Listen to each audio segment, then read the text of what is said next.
Welcome, guys, to an AI dungeon adventure yet again. Last time we finished book 1, and I can't thank you guys enough for the support and good feedback I got from it. It was so warming to see you guys love the last chapter and the ending that I wrote. And yeah, thank you. So we will head into book 2 of Galdur's story, but before that, we are going to go through some side stories first, just to, head into another setting, some other characters, look at the world from different perspectives before we head into Galdur's new journey on the new continent. So this time we are starting a brand new side story with a brand new character. And I'm so pumped to show you guys the things I've been working on lately. So let's just go ahead and explain what we're doing right here. Last time we finished book. This story will be about a doctor called Benedict. And it takes place in the same time as Galdur is in Shinkensu in book 1. So around chapter 7 or 8. So we're still in the same continent. Galdur is on his own journey while this is going on. So we are viewing another journey from another perspective, but in the same world. I've also prepared the AI for this story as well. So I've written a couple of things into the AI system to make sure that the AI doesn't sidetrack us as much as it did in book 1. So now it have some additional info that it can remind itself of, so it doesn't always interrupt us with some random stuff that have no context to the story whatsoever, or relevancy to the story. So I think that will help us cooperate with the AI a lot better.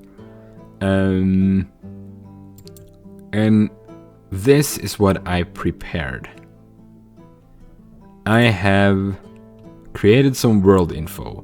A lot of cities that we remember from book 1 is put into here, like Meln, Chaldean, Arkatra, and Talimar, the desert. I've also made sure to add the new city. We're going to talk about the city where Benedict lives, called Urian, east for Chaldean, and we also added Benedict's character into the system. So if we go to characters, you can read a bit about what I added for Benedict. Okay, so let's see. Benedict, main character. That's his type of role in the story.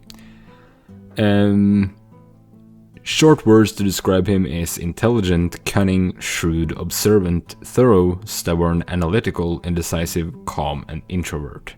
The AI helped me put this into the system. I didn't actually know that this was a feature, but it did, so I added some for myself and what should I say? Perfectionated his character.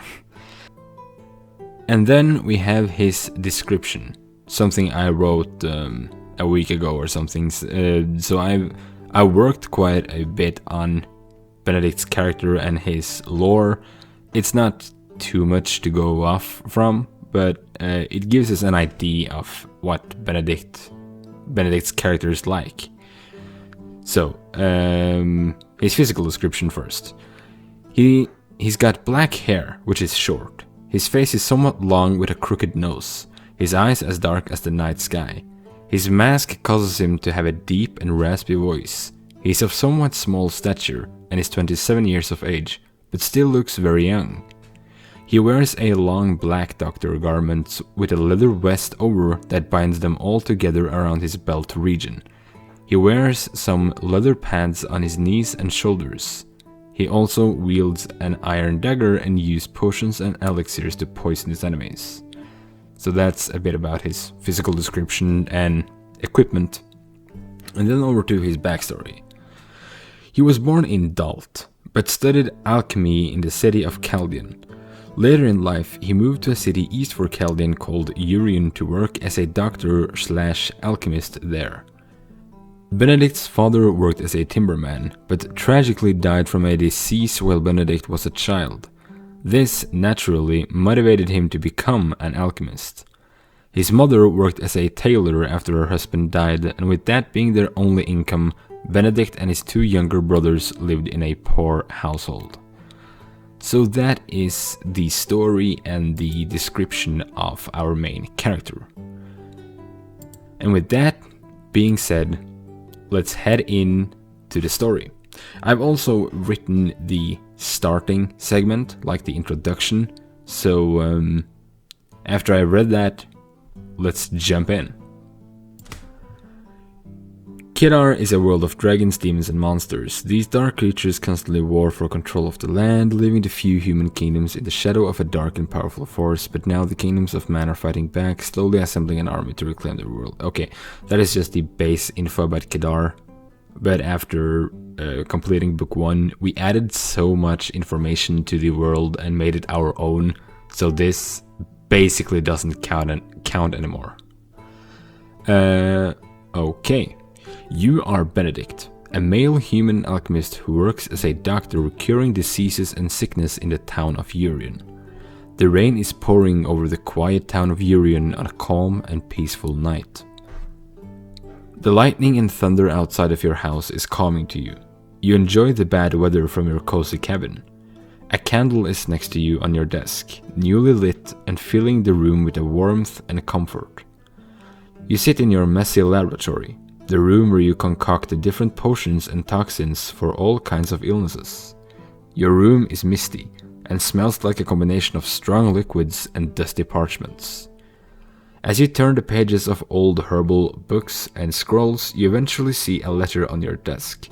It's sent from the Emperor's Chancellor, which have asked you to travel to the deserts of Talimar and help the people cure a plague that's been recently spreading in the south.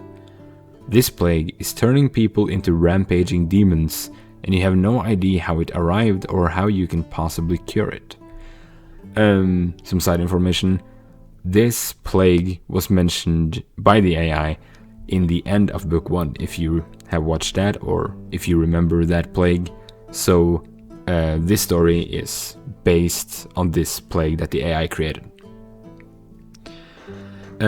Although you don't really want to risk your life that severely, the Chancellor makes it clear that Kaldin and Talimar is scarce on doctors nowadays because of the raging wars throughout the continent.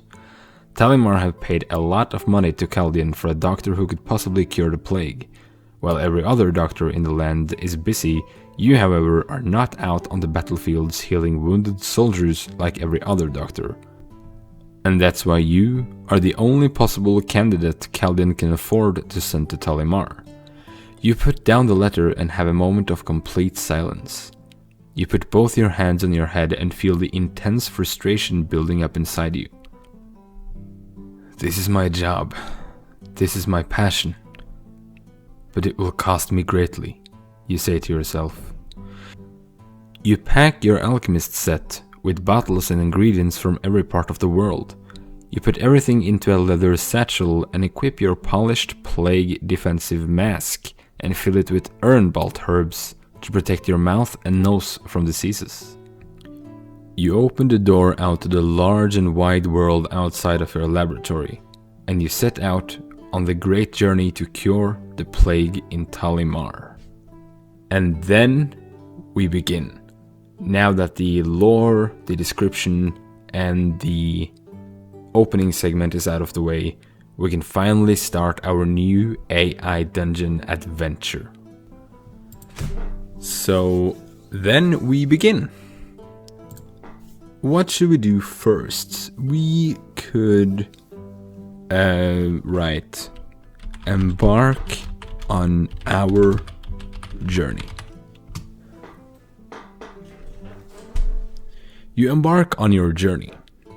You have a feeling that something bad has happened to the plague patients in the hospital, but you have a great responsibility. Okay, let's retry that one. That was not the answer I was looking for. Your journey begins with a long walk south. There's no way you can afford to take a carriage. They would quickly run out of money if you kept on spending it all. Okay, that's fair. Walk down the trail from Urian. Yeah, walk down the trail from Urian. So now we set out and we head south from our city. You begin to walk down the well-worn trail that goes down into the hills surrounding the city of Urian. Soon the fertile farms and lush forests give way to barren plains and rocky outcroppings. Okay, let the AI continue. Seems good so far. The trail becomes difficult to follow, but you manage to make your way down, in and out of the many rocky hills in the area. It's not too long before you start to see animals in greater numbers. Okay, look at the animals and the wildlife. Let's see if we can get a bit of a description here. As you walk down the plains, you notice the large amount of animals populating the area. You see boars, hares, and even a few deer. Stop and enjoy the view. View and try to touch a boar. Let's just enjoy nature while we're still in a peaceful area. You walk up to a pig and put your hand into its mouth. It seems rather content with the prospect of a good chew, so you have quite a bit of luck. Okay, let's retry. Into the mouth. You walk up to one of the boars and try to touch it, but it attacks. You dodge out of the way and the boar tusks dig into your shoulder, drawing blood. Oh shit. Open your inventory and throw a sleeping elixir on the boar. Or should I say a instant sleep elixir. Like make it pass out. Let's try to experiment with our elixirs and toxins as this new character. The boar stops moving. With the beast slumbering, you walk on. Okay, so it worked. You pass some more animals on your way, but they're all too wild or fast for you to catch. Ignore the animals and wildlife and set up camp to patch your wound. Okay, so you got a small wound now. Not anything special though. Let's just ignore the animal. Let's not take any risks and try to touch them and just, ignore them. You walk into a small valley and find a small lake surrounded by rocks, making a small island in the middle. There is also a campsite there. Okay. Ignite a flame at, or should I say, create a campfire and rest your wound.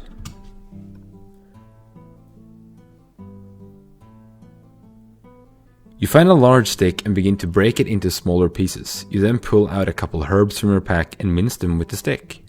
Okay, I'll let the AI continue. It isn't too bad. It keeps itself relevant for now at least. You mix the herbs in a small clay bowl with water from the lake so they can steep and soothe your wound. Nice, I'm a doctor, this is easy.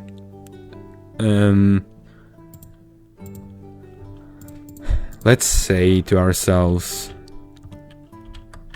all right, let's move on. No need to wait anymore. We've gotten ourselves a bit of rest, soothe our wound, and we can keep heading down the path. You continue further along the trail when you find that the path is blocked by large rocks. There is no way through. You try to push the rocks apart, but they are too heavy. Pull out your map and locate your... and find your location.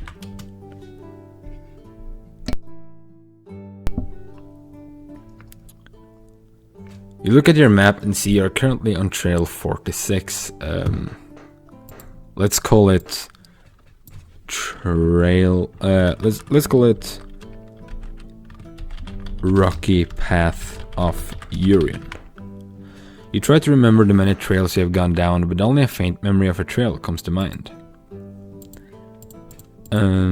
See if there are any ways around or any alternative paths on your map. Ooh. Just gonna pour me a little drink.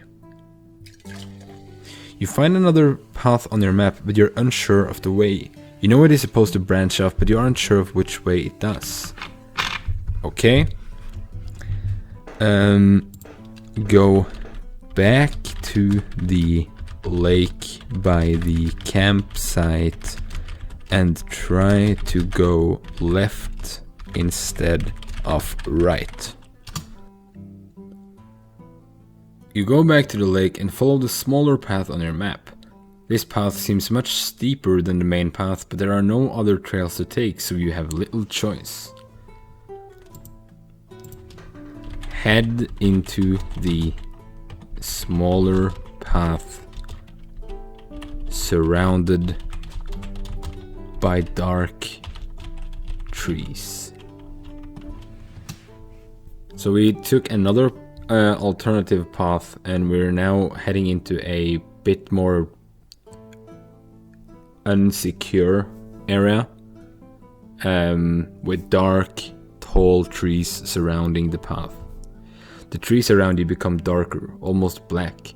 Your eyes take a moment to adjust, but as they do, your vision is filled by the endless darkness of the forest.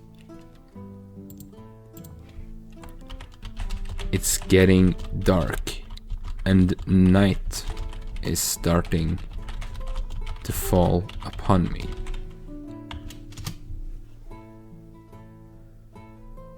You say, it's getting dark and night is starting to fall upon me. You take out your lantern and light it.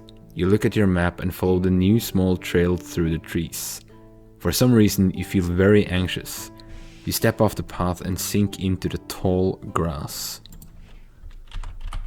Fucking hell. I can't see anything.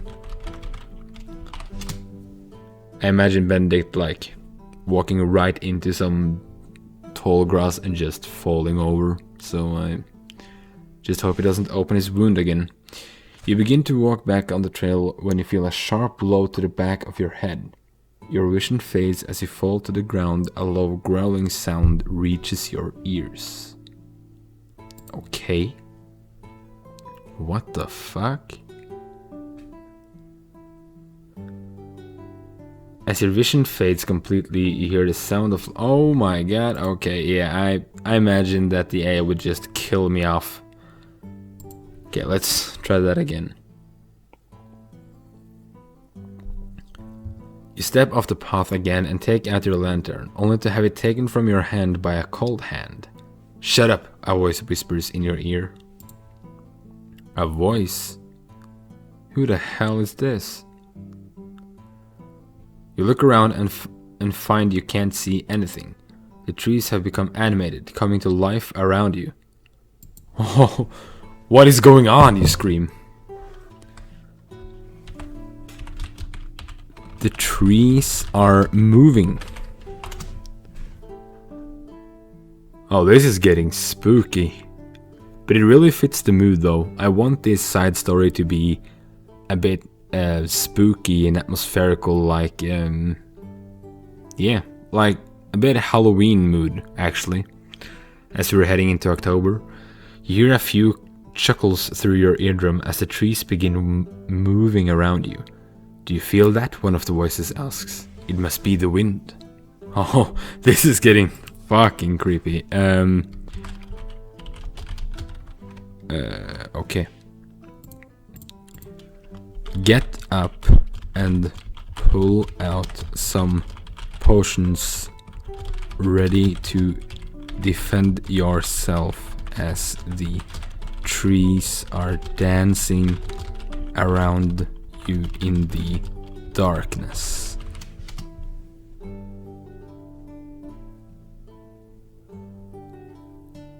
As you pull out your potions, a few of the trees begin to circle you. Others have moved close to the path that you have just left, effectively blocking your escape.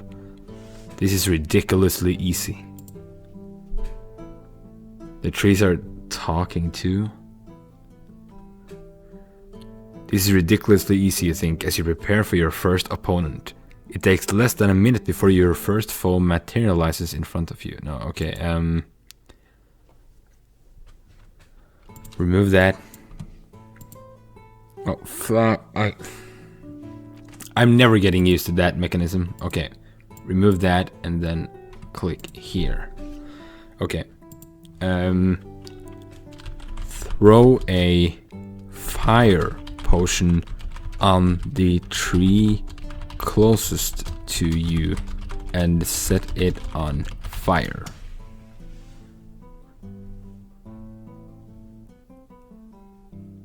You pull out your broom, grab the handle of the... I don't have a broom.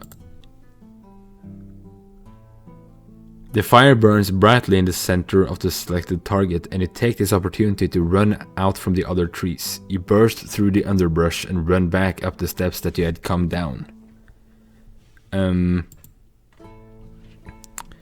You circle around the area of the burning trees, avoiding them and the fire, but staying on your small path.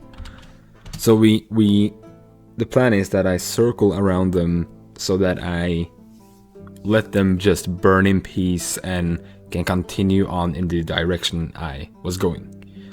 As you circle them, one of the trees moves with unnatural speed. It grabs the fire with its branches and drops it.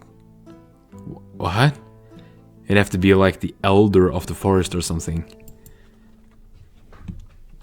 You pull out your dagger and cut off a branch. We gotta get some melee damage on this tree, I guess. You pull out your dagger and start swinging, but the creature is faster than you. It jumps from one branch to another, dodging... Okay, retry. You pull out your dagger and begin stabbing the tree that had dropped the fire, but the others quickly move out of the reach of the fire. Okay, so the fire didn't actually do anything. Pull out a potion and throw it on the ground beneath you.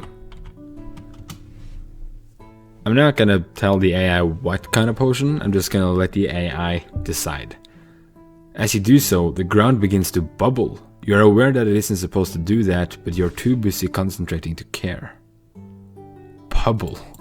Okay, it seems like we have to make the tell the AI what kind of potion it is. A camouflage potion and throw it on the ground beneath you, making you blend in with the trees. So basically, I become a tree myself.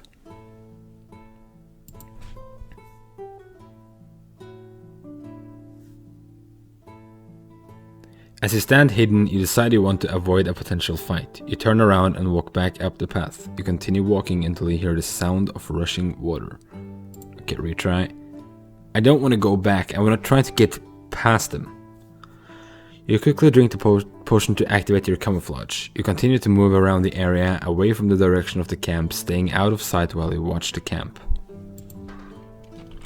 You walk further and further away from the trees, still camouflaged.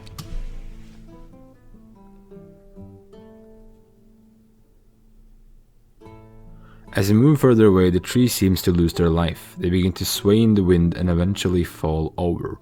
You stop moving for a moment, taking in the surroundings.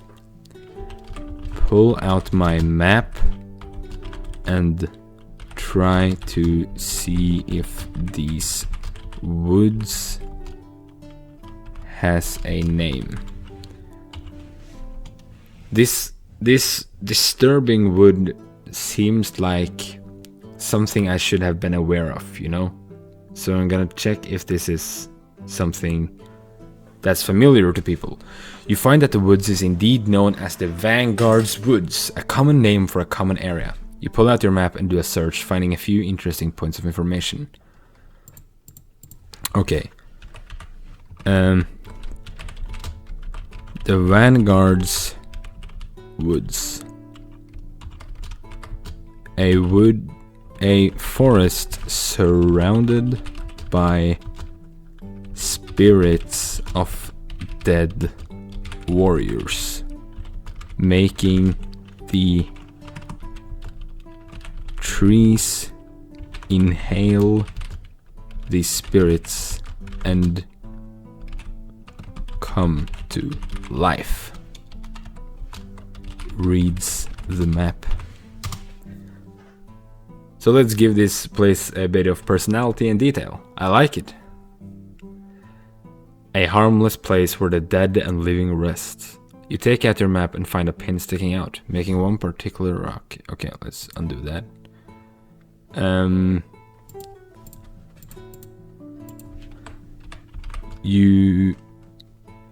Your camouflage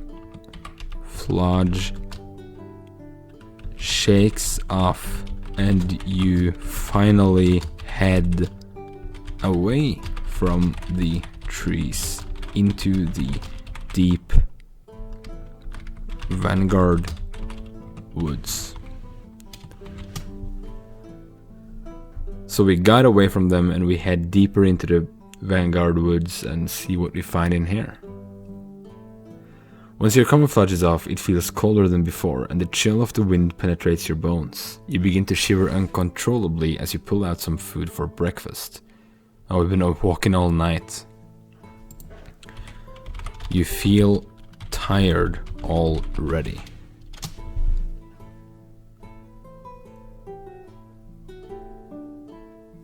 You begin to feel tired again, but with the cold and the worry, it's not from staying up all night. Well, that's a weird sentence, but sure. You continue on your path.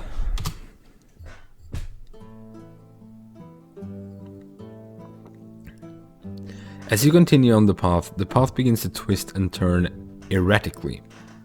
You begin to feel disoriented, but keep moving forward. These woods are a pain, dude. Suddenly the ground underneath your feet disappears and you fall. Okay, that's really weird. Retry. Suddenly you hear a noise. You stop walking and hold your breath, but the noise doesn't seem to be repeated. You begin walking again and you are engulfed by darkness.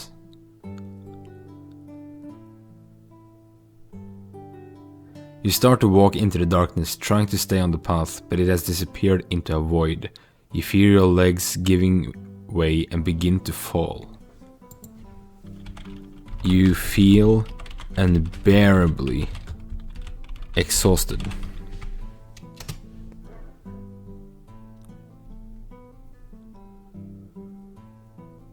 The darkness envelops you, taking your consciousness but not your life. You continue to writhe in pain, struggling to get oxygen into your body, which has reduced the amount of blood that is flowing into it. Drink a health potion and try to get up. Gotta use our resources here.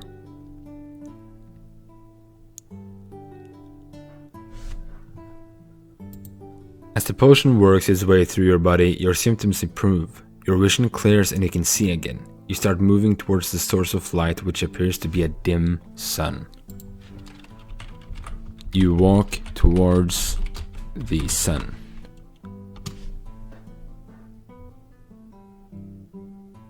Oh, that was intense, dude.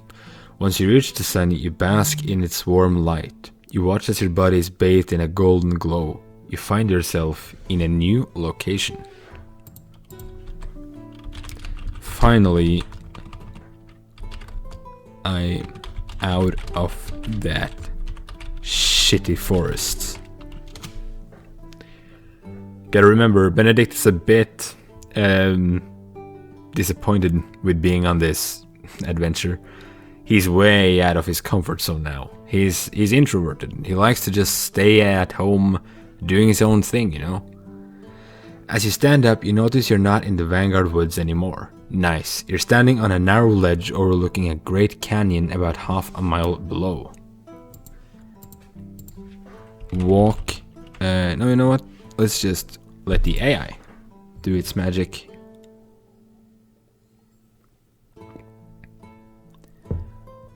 It must be the canyon you heard the wolves howling from. It is then that you realize there's a massive gap between you and the ledge you're currently standing on.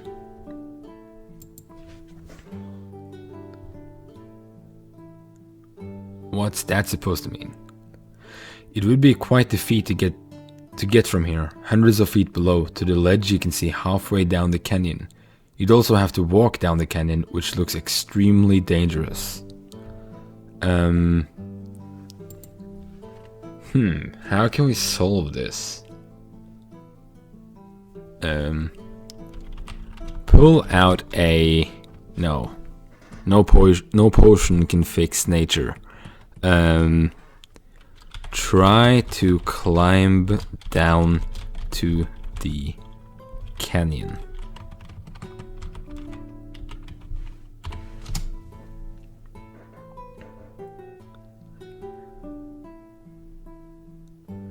You spend 10 minutes trying to find any sort of grip or handhold that you can get your hand on, but there is nothing. You try to jump onto a nearby ledge. Let's try and jump our way down. You spend a long time jumping from ledge to ledge, but you never quite make it. You reach the bottom of the canyon in record time, but you fall to your death on impact. Wow, really cool AI. Let's retry that. The AI just kills me off too much. You spend another 10 minutes trying to psych yourself up to jump, but you feel more hopeless with every second. Your only hope is to get to the bottom of the canyon as quickly as possible. Okay, come on now, Benedict. Find your inner strength.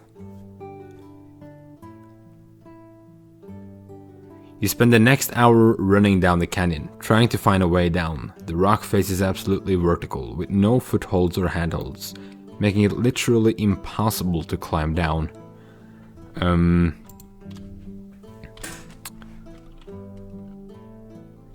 Try to find a way to get down in the canyon. There has to be some kind of way. You survey the cliff in front of you, looking for some kind of weakness in the rock face that you can exploit. You notice there are many large trees growing out of it. Oh! Okay, try to jump and land on one of the tree tops. Maybe we can try to like swing ourselves from tree to tree. You jump forward and hit the tree with all your weight. You manage to grab a hold of one of the branches and find yourself hanging from it by your fingers. Holy shit, that was close.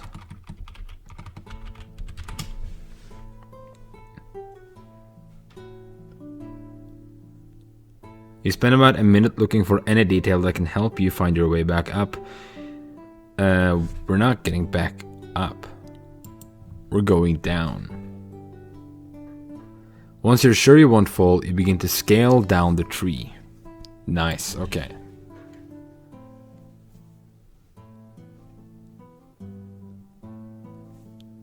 You reach the first branch and then the second branch and then the third branch. You reach a point where you can comfortably sit on the branch while still having a good grip on the tree.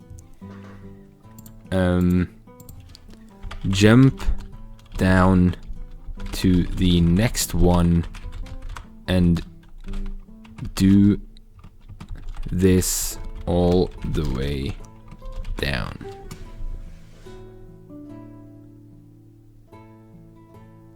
If that works out.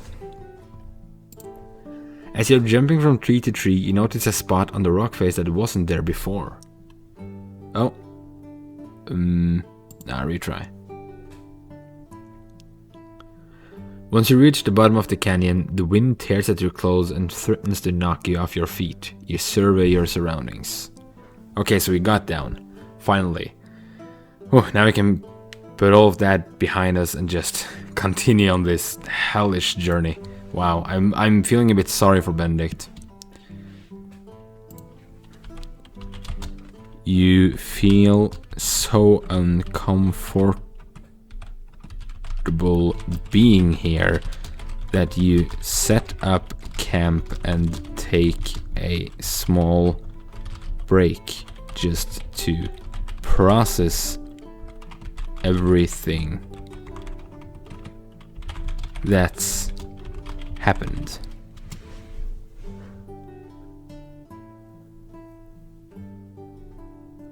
Once you're feeling a little more relaxed, you sit down on a protruding ledge and look out over the canyon. Your entire trip out there has been a setup. Your mentor... Okay, retry. Once the sun has set, you begin the long process of setting up camp. Once the fire has died down, you bring out some preserved meats to make supper. Okay, finally we can just calm down a bit. Once you have eaten, you get into your sleeping bag and try to get some rest. You hear some rustling sounds from the nature surrounding you and you quickly get up looking for anything unusual. In front of you is a shadowy figure.